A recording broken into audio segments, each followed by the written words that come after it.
कि सब ढोरी खाली ढोरी तहार ढोरी दूध के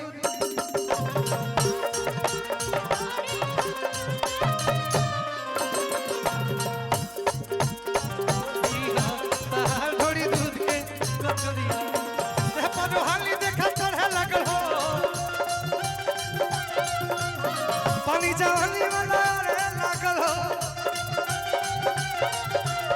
देह पर रोहानी देखा चढ़े लागल हो चटनबा कि बाबा ढोरी चटनबा चाटिए ना बाबा हम मलाई चाट रहे हैं तो ढोरी चाटने में क्या हर्ज है।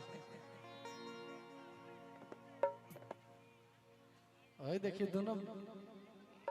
एक ही आदमी को बुलावल जाए ना तो बाबा को बुलावल जाए ना तो बेटा को बुलावल जाए ना जी एक साथ दोनों लोग मंच पर मलाई काटेंगे तो अच्छा नहीं लगेगा। आवल हो आवल है नहीं बोलो कि बिना तरीन के चंद ना होला हो कि बिना सूरज के घाम ना हो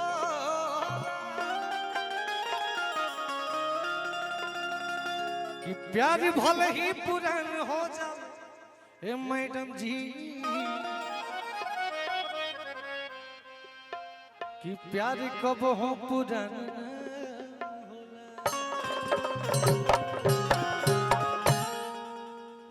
रवि भैया कहाँ पड़े कैमरामैन रवि भैया हमारे रवि भैया कहाँ हैं?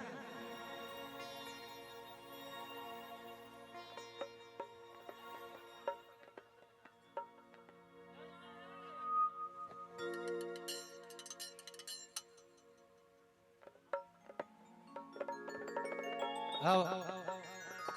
आओ है ना गाना के सुन ले कि सब ढोरी खाली ढोरी हो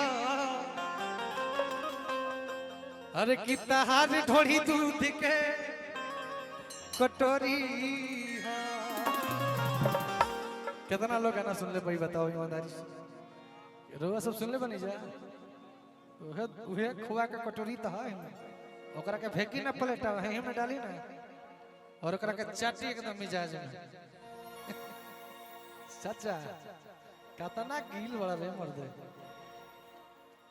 कुछ बोल तो बनी जान समझ में नहीं आवत क्या बोल रहल अब गौरी जी आइए एकरा में टाइम बा हां आइसक्रीम खाता रहे तो हो सकेला कि विटामिन मिनरल हो।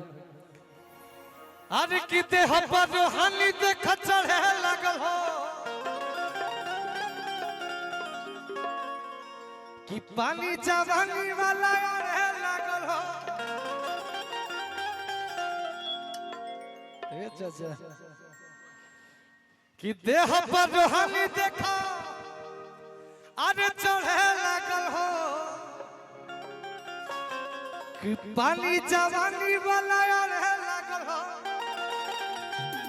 हाय धारा ना तो खाला बोरी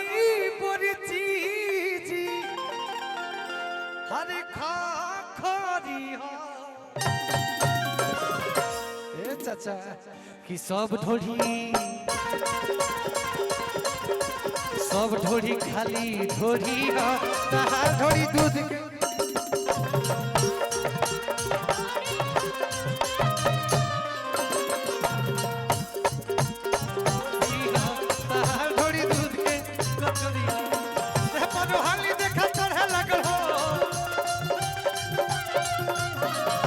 जवानी वाला रे लागल हो देह पर रोहानी देखा चढ़े लागल हो पानी जवानी वाला रे लागल हो खाली बोरी बोरी चीज खखारी हो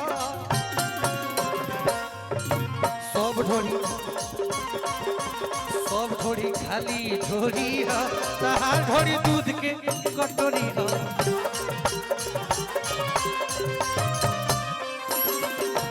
सब ढोरी खाली ढोरी हो तहार ढोरी दूध के कटोरी हो।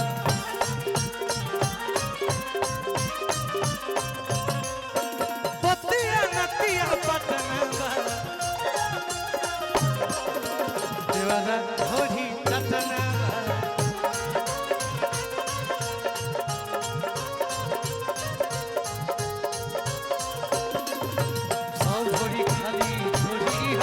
तहार ढोरी दूध के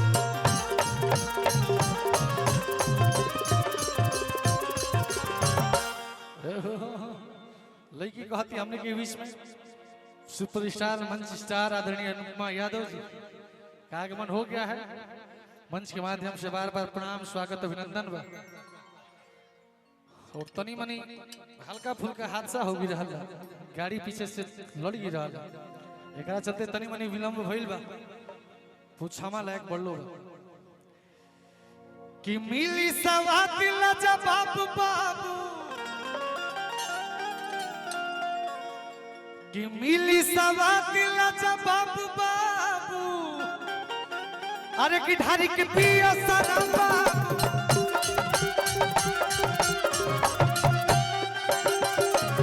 मिली सवा दिल जवाब बाबू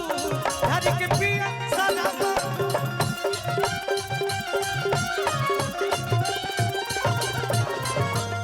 लइका कहता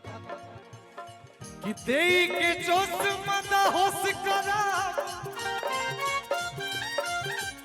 कि देई के जोश मदा होश करा लगे ये गोरी की बेहोश करा देई के जोश मदा होश करा लगे ये गोरी की बेहोश करा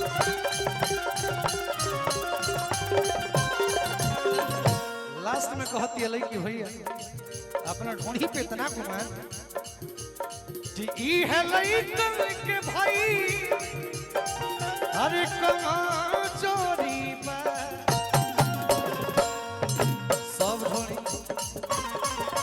सब ढोड़ी खाली ढोड़ी हो तहार ढोड़ी दूध के